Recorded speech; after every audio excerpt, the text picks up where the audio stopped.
Mindfulness helps healthcare professionals in their work in a number of ways. Firstly, it helps them to manage stress and workload better, to make more conscious decisions, to communicate better and empathise more with their patients without vicarious stress, so can cultivate compassion. And all of these things have a direct flow on to helping patients.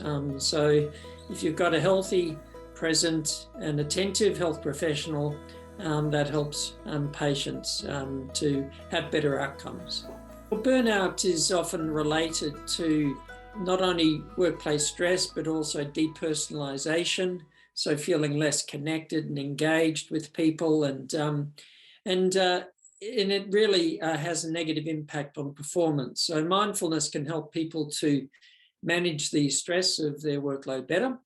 It can help them to experience less depersonalization, so to engage with people better and to be more present in their work, not just physically at work, but mentally and emotionally engaged in the work.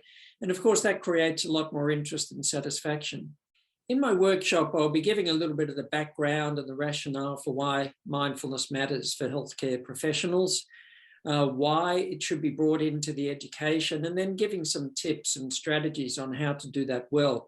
If it's done poorly, then students very often turn off from mindfulness and don't have any interest in it or don't see the importance of it. So we'll be looking at some of the evidence, but also some of the strategies for how to do this well, how to engage students, how to contextualize it and make it relevant to students both personally and also in their future professional life as well.